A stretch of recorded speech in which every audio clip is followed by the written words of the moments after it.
Hey friend, it's Demetra. Welcome if you are new to my channel, and if you are returning, welcome back. On my channel, I cover my weight loss, healing, and self-development journey. So if you are interested in that content, then please subscribe to my channel and join the journey family.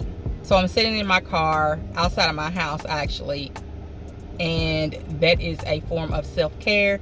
If you know, you know. The sun is not trying to let me be great today.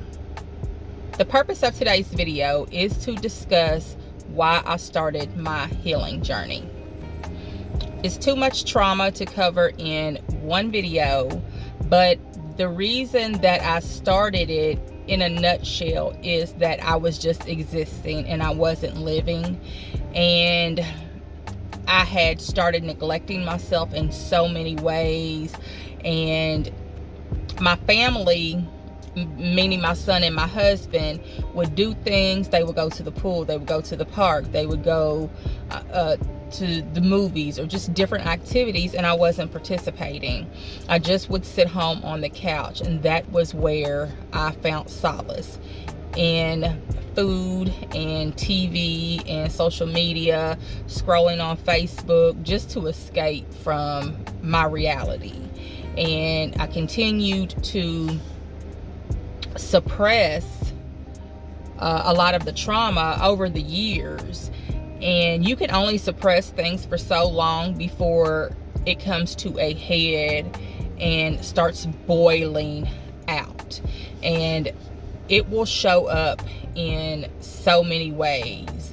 And I'm still trying to identify the different ways it is showing up in me. I learn things all the time. The abusive relationship that I was in has shown up in my marriage now, because I have yet to heal from the things that I endured in that relationship. So I'm actively working on my healing. And two, I have 3 children. 2 of them are deceased and 1 is living. And my son, my living son, his name is Javon. And I just felt like he wasn't getting the parent that my firstborn got. My second child was a girl, and she was stillborn. So I've raised 2 children. So I didn't feel like he was getting the mother that Jalen, my firstborn, that he got. And I wasn't as present for Javon because I was grieving the loss of Jalen.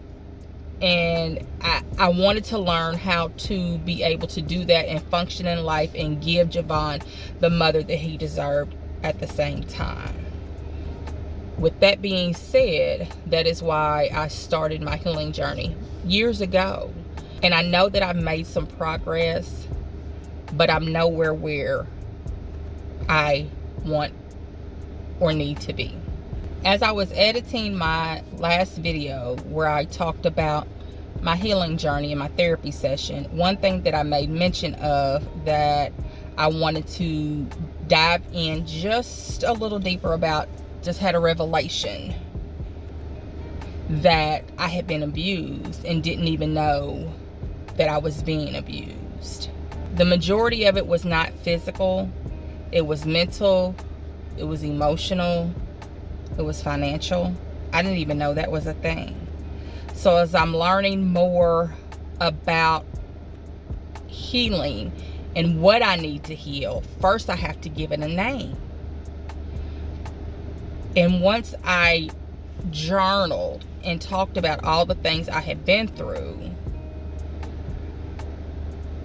I knew exactly what that name was.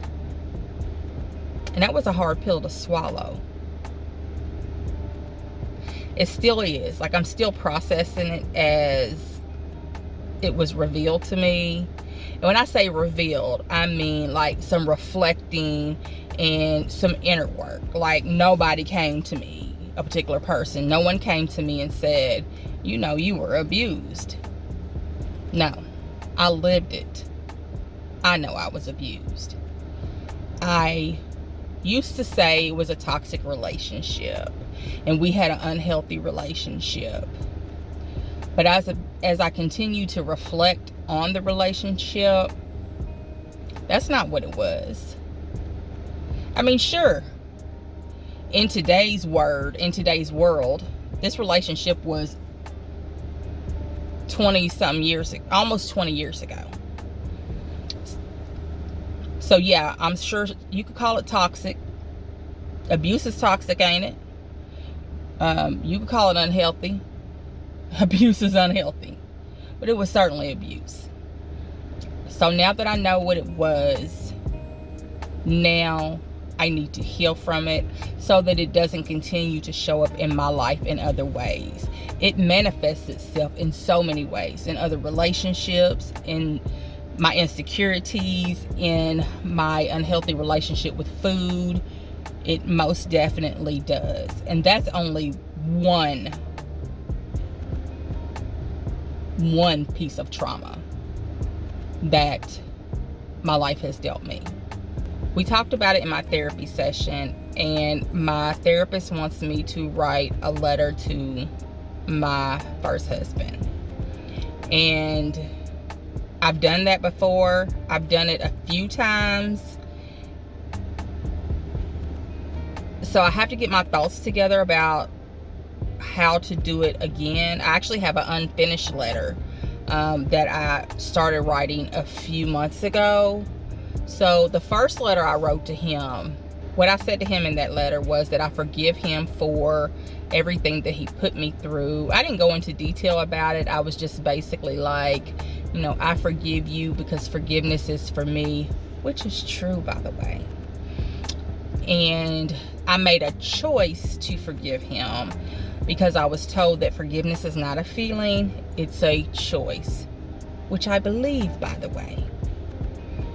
However, I also had to realize that that wasn't the end. I thought I was just going to write this letter, forgive him. And then in the second letter I wrote, I let it all out. There was anger. I named everything that I could possibly think of that he did to me. And I'm still writing. So, and I had to do it in like small doses because it was a lot. It is a lot. It was 15 years worth. The relationship was 15 years. So yeah, I'm still writing that letter. But I think I'm coming to the end of it. So I don't know if I should already write another letter with my therapist, like my therapist asked me to. I think I'll just take in the letter that I have and we'll go from there. Yeah, that's what I'll do. I'm just here sharing with you guys today where I'm at in my healing journey. I will continue to share. I have been hesitant to share my story for many reasons, but I have decided after thinking about all of that I have a voice. I'm going to use it.